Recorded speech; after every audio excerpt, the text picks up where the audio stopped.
That night, I paced the bedroom while Jeff brushed his teeth in the bathroom. My stomach churned, my hands shook, but my mind was set. It had to be tonight. I couldn't keep waiting for Sally to make her move. Jeff walked in, toweling his face, looking exhausted. He tossed the towel onto the chair and collapsed onto the bed. "You look like you're about to jump out of your skin. What's wrong?" I sat down on the edge of the mattress, heart hammering. "Jeff, there's something I need to tell you. Something I should have told you a long time ago." His eyes softened. "Okay, go ahead." I opened my mouth, and the knock came. 3 sharp raps on the bedroom door. Then Sally's voice, syrupy sweet. "Jeff, darling, do you have a minute?" I didn't want to wait until morning. Jeff frowned. "Mom? It's late. I know, but it's important." I felt my chance slipping. "Jeff, please, just listen to me first." But he was already on his feet, pulling open the door. Sally stood there in her robe, holding her notepad like a sacred text. She gave me the briefest glance before turning to Jeff. "I didn't mean to interrupt. I couldn't sleep. I've been thinking about your finances and, well, I noticed something that concerned me." My blood ran cold. Jeff rubbed his forehead. "Mom, this really isn't." I know, she said quickly, her voice trembling just enough to sound vulnerable. "But Jeff, you've always relied on me for these things. And I couldn't help noticing that, well, it seems like Maria has been keeping something from you." The air in the room thickened. Jeff froze, his eyes snapping to me. "What is she talking about?" I stood, panic rising in my chest. "Jeff, please let me explain. This isn't how I wanted you to find out." Sally's lips curved in a gentle smile, but her eyes glimmered with triumph. "I just think it's better to be honest, dear. Don't you agree?" Jeff's gaze locked on mine. "Maria, what is she talking about?" My throat felt tight. I wanted to shout, to scream at Sally for cornering me, for stealing my moment. But all I could do was whisper, "The apartments." His brow furrowed. "Apartments?" I nodded, shame flooding me. "My grandmother left me 3 apartments when she passed. I didn't tell you because I was scared. I thought if Sally knew, she'd take control of everything. And then when we got married and she started pressing about money, Jeff's face hardened. "So you lied. All this time?" "No." My voice cracked. "I didn't lie, You hid it." Silence filled the room like smoke. Sally hovered in the doorway, her expression carefully arranged into sorrowful disappointment. "Jeff," she murmured, "I only brought this up because I didn't want you to get hurt.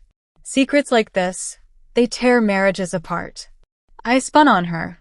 "You don't get to stand there and act like you're protecting him. You've been waiting for this moment since the day we got married." Sally blinked innocently. "Maria, that's unfair. I'm only thinking of Jeff's future." But Jeff didn't look at her. He didn't look at me either. He just stared at the floor, jaw tight, shoulders tense. Finally, he said, "I need some air." And he walked past both of us down the hall, out the front door. The silence that followed was unbearable. Sally touched my arm lightly, almost kindly. "You see? This is what happens when you keep secrets. Maybe next time you'll trust me before things get this bad." I pulled my arm away, my chest heaving. "Don't you dare pretend this is about trust. You wanted this. You wanted to drive a wedge between us." Her smile was faint, infuriating. "If there's a wedge, Maria, you put it there yourself." She turned and walked back to her room, leaving me trembling in the doorway, alone with the echo of Jeff's footsteps fading into the night. The door slammed behind Jeff, the sound vibrating through the house like a warning shot. I stood frozen in the hallway, my ears ringing. For a moment, I thought about chasing him, running outside barefoot, begging him to listen. But something inside me cracked. He hadn't even given me the chance to finish, to explain everything. Instead, I collapsed onto the stairs, burying my face in my hands. From down the hall, I heard Sally's door creak open. Soft footsteps approached, and then her voice, laced with false sympathy. "Maria, don't take it too hard. He just needs time to process." I lifted my head, glaring at her. "Time to process? You ambushed me. You took my moment away from me." She pressed her lips together, feigning restraint. Maria, I didn't ambush you. You've had months to come clean. If you had told him sooner, this wouldn't have happened. You don't get it, do you? My voice shook. I didn't hide this because I don't love him. I hid it because of you. Because I knew you'd use it exactly the way you just did. Her eyes hardened, though her tone stayed calm. If you want to blame me, go ahead. But Jeff isn't out there angry at me. He's angry at you. The words cut deep, but I refused to let her see me break. I pushed myself up from the stairs and marched past her toward the front door. I'm going to find him. Maria, she called softly, sometimes chasing makes it worse. Men need space. If you smother him now, he'll only resent you more. I ignored her and stepped into the night. The air was cool, damp with the promise of rain. I scanned the street, empty. His car was gone. My stomach sank. He could be anywhere. I tried calling, but it went straight to voicemail. I sent a text, "Please, Jeff, let me explain. I didn't mean to hurt you." No response. I walked a few blocks, checking the park, the corner diner where we sometimes grabbed late-night coffee. Nothing. After nearly an hour of circling the neighborhood, I gave up and trudged back home, my shoes soaked from wet grass. Sally was waiting in the living room, curled up on the sofa with a blanket and a mug of tea like some benevolent guardian. "Did you find him?" I shook my head. She sighed, almost theatrically. "He probably just needed to clear his head. He'll come back once he cools off. You should get some rest." I stood there, dripping rainwater, staring at her. "Do you enjoy this?" Watching me fall apart. Her brows furrowed, but there was no real pain in her eyes. "Maria, don't be cruel. I'm just trying to keep this family together." I laughed bitterly. "Family together? You've been trying to tear us apart since day one." Her mouth opened as if to argue, but I didn't wait. I stomped upstairs, stripped off my wet clothes, and crawled into bed, clutching Jeff's pillow against my chest. The sheets smelled like him, which only made the ache worse. I must have drifted into a restless half-sleep, because the next thing I knew, the sound of the front door opening jolted me awake. I ran downstairs. Jeff was back. His shirt was rumpled, his hair damp from the mist outside. He froze when he saw me, his face unreadable. "Jeff," I breathed. He held up a hand. "Not now, Maria. I'm tired." I reached for him. "Please, just listen." I said not now. His voice was sharp, sharper than I'd ever heard it. The words stung worse than a slap. Sally appeared at the top of the stairs, her robe tied neatly, concern plastered across her face. "Jeff, sweetheart. Are you all right?" "I'm fine," he muttered, brushing past me toward the couch.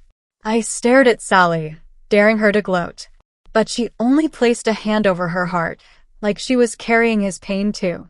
As Jeff collapsed onto the couch, running a hand through his hair, Sally whispered just loudly enough for me to hear, "Give him space, Maria. Don't make it worse." I clenched my fists, every muscle in my body screaming to scream, to expose her manipulations.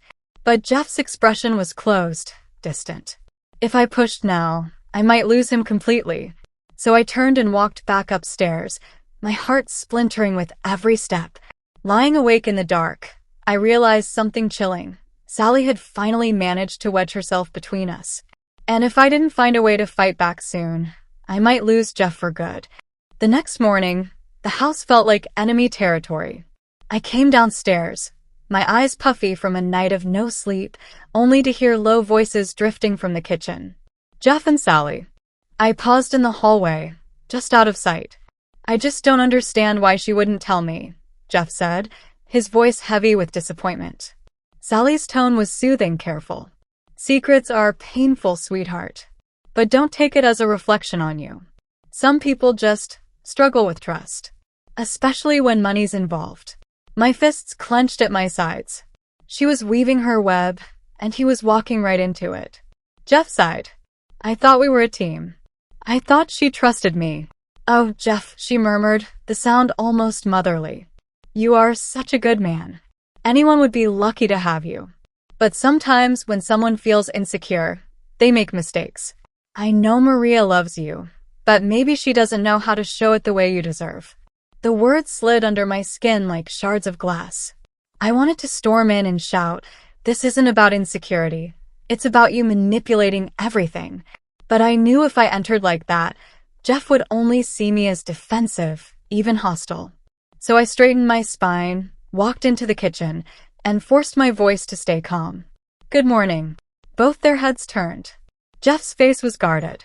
Sally's expression smoothed into polite warmth. "I'll make coffee," I said, moving toward the counter. My hands trembled as I measured grounds into the machine, pretending not to notice the silence pressing in behind me. Finally, Jeff cleared his throat. "Maria, we need to talk." I turned slowly. "I know. And I want to explain everything. Just you and me." His eyes flickered briefly to Sally, as though uncertain. That hesitation burned. Sally rose from her chair with a sigh. "I'll give you two some privacy." She gathered her notepad, always that notepad, and slipped out, but I caught the faint smile tugging at her lips as she left. Jeff rubbed his temples. "Why didn't you tell me?" I swallowed hard. "Because from the moment we got married, your mom was in our business about money. She wanted a prenup. She wanted to know every dollar we spent. And I was afraid if she knew about the apartments, she'd take control of them, or worse, use them against us." He looked at me pained. "But Maria, I didn't know. You didn't trust me enough to tell me. Do you realize how that feels?" Tears blurred my vision. "I do. And I hate myself for it. But Jeff, I wasn't hiding it to hurt you. I was hiding it to protect us." Silence stretched between us. "I don't know if I can just brush this off," he admitted finally. My heart sank. At that moment, Sally returned, too quickly to have been far. She carried a plate of toast, her voice sweet as honey. "I thought you two might need some breakfast." Jeff accepted a slice absent-mindedly, but I caught the smug gleam in her eyes as she set the plate down. She wasn't just inserting herself physically. She was inserting herself emotionally, making herself indispensable in Jeff's moment of doubt. I forced a smile. "Thank you, Sally. That was thoughtful." Her eyes met mine briefly, and I knew she could see straight through the forced gratitude. She gave a small nod, almost like a challenge. Game on. The rest of the morning passed in uneasy silence. Jeff barely spoke, lost in thought. Sally hummed around the kitchen, tidying dishes, as if this were her domain.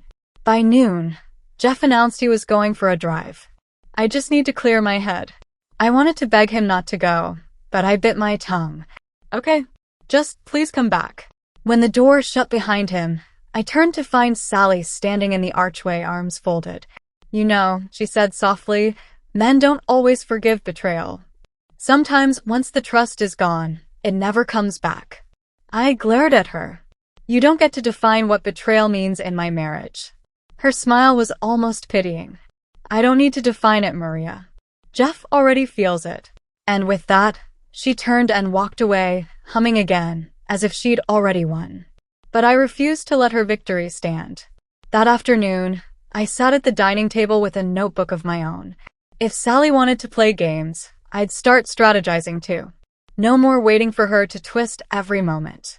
It was time to fight for my marriage, not just against Jeff's doubts, but against Sally's endless interference. And this time, I wouldn't let her steal my words.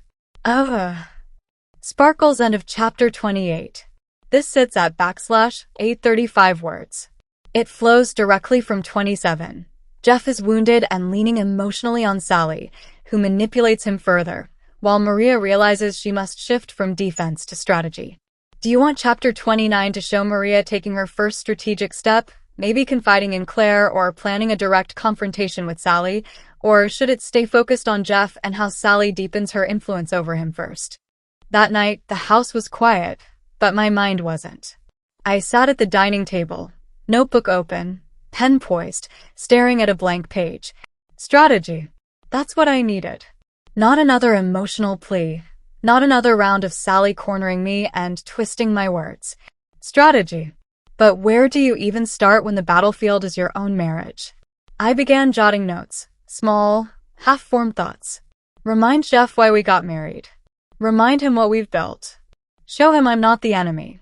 The problem was, Sally already had her claws in. She was there every time he doubted me. whispering comfort, posing as the voice of reason. If I kept playing defense, she'd win. For the first time, I wrote it down bluntly on paper. It's not just about saving my marriage. It's about drawing the line with Sally once and for all. The front door creaked open. Jeff's footsteps were heavy, deliberate. I quickly shut the notebook and slid it under a placemat. He walked in, looking drained, eyes bloodshot. He didn't even glance my way as he set his keys on the counter. "Jeff," I said softly. He paused. "I'm tired, Maria." "I know," I whispered. I need you to know that I love you. That hasn't changed." He looked at me, his face unreadable. Love without honesty isn't love. The words hit like a punch to the chest. Before I could reply, Sally appeared from the hallway, robes cinched neatly at the waist. "Jeff, sweetheart, I'll make you some tea." "You look exhausted." He nodded, grateful. Grateful. And it wasn't to me. I clenched my jaw as she moved into the kitchen, her movements smooth, practiced, as if she owned the space. I wanted to scream, "This is my marriage, not yours." But screaming wouldn't win this war. Instead, I excused myself and went upstairs, heart hammering. In my room, I pulled out my phone and dialed Claire. She picked up on the second ring. "Maria? What's wrong?" The sound of her voice nearly undid me. "He doesn't trust me anymore, Claire. And she's everywhere. Every time I try to reach him, she's there, soothing him, making me the villain." Claire exhaled sharply. "That woman. Maria, you can't keep letting her control the narrative. You need to take back your voice." "How?" My voice cracked. "Every time I try, she twists it. If I confront her in front of him, I'm the bad guy. If I keep quiet, she wins by default." Claire was quiet for a moment, then said, "Then stop playing on her terms. Find a way to remind Jeff of who you are, not who she tells him you are. Do something that speaks louder than her whispers." Her words sat with me long after I hung up. I returned downstairs later, determined to at least try. Jeff was half asleep on the couch, tea in hand. Sally hovered nearby, adjusting the throw blanket over his shoulders like she'd tucked him in since birth. "Good night," I said quietly. Sally looked up, her smile polite, her eyes victorious. "Good night, Maria." But Jeff mumbled, barely audible, "Night." It wasn't much, but it was something. Upstairs, I pulled my notebook back out. On a fresh page, I wrote, "Remind him of us." Not through words, but through proof. Through action. For the first time in weeks, a spark of determination flickered in me. I wasn't going to let her erase me from my own marriage. The battle lines had been drawn. And tomorrow, I'd start fighting back. Not with anger, but with something Sally couldn't counterfeit. Love. The next morning, I woke with a clear sense of purpose. No more tiptoeing, no more reacting. Claire's words echoed in my head. Do something that speaks louder than her whispers. So I started planning. Jeff had been pulling away, but I knew the things that tethered him. Moments we'd shared, promises we'd made. Before Sally came along with her endless advice, our marriage had been about laughter, trust, and building a life together. I had to remind him of that, not with another speech he'd tune out, but with something tangible. I spent the morning making calls. One to his favorite restaurant, the small Italian place where we'd had our first date. Another to his old college friend Mark, who still lived nearby. Jeff hadn't seen him in months, but I remembered how his face lit up whenever he talked about their football days. By noon, the plan was in motion. A dinner, intimate and meaningful, surrounded by reminders of who we were before doubt poisoned everything. Sally, of course, hovered like a shadow. She followed Jeff around the house, offering tea, adjusting his collar, talking about how drained he looked and how much he needed stability. Each word was a dart aimed at me. I kept my cool. For once, I let her underestimate me. That evening, Jeff came home from work earlier than usual. I met him at the door, nerves buzzing. "Hey," I said softly. "I have a surprise for you." He looked wary. "Maria, I'm not really in the mood. Please," I cut in, my voice trembling but firm. "Just trust me for tonight." Something in my tone must have reached him, because after a pause, he nodded. When we arrived at the restaurant, his eyes widened. The little Italian place was just as cozy as we remembered. brick walls, candlelight flickering on polished tables, the faint sound of violins weaving through the air. Maria, his voice caught, almost reluctant, but tinged with nostalgia. Our first date. I smiled, my heart aching with hope. I thought maybe we could remember where it all started. We sat, and for a while, conversation came easier than I expected. We reminisced about the waiter who'd tripped that night and nearly spilled wine all over Jeff's shirt, the dessert we'd shared because we were too broke for two. For a moment, it felt like us again, before secrets, before Sally's claws sank in. But just as I felt Jeff softening, his phone buzzed. He glanced at the screen, and his face shifted. "It's Mom," he muttered. I clenched my fork. "Of course," he answered. "Hey, Mom." "Yeah, I'm with Maria. We're having dinner." He paused, listening. Then his brows furrowed. "No, I don't think she's manipulating me." "Mom, stop. Please." My stomach turned. Even here, she was in the middle of us. Finally, he sighed. "I'll call you later, okay? Bye." He hung up, looking uncomfortable. "What did she say?" I asked quietly. He rubbed the back of his neck. That this was some kind of ploy. That you were trying to win me back with nostalgia instead of honesty. Tears pricked my eyes. "Jeff, this isn't a ploy. This is me remembering us. Reminding you that we're stronger than this, if we want to be." He looked at me for a long moment, eyes conflicted. "I don't know, Maria. Part of me wants to believe that. But part of me feels like I don't know who you are anymore." The words sliced deep. The dinner ended quietly, not disastrous, but not triumphant either. On the drive home, Jeff stared out the window, lost in thought.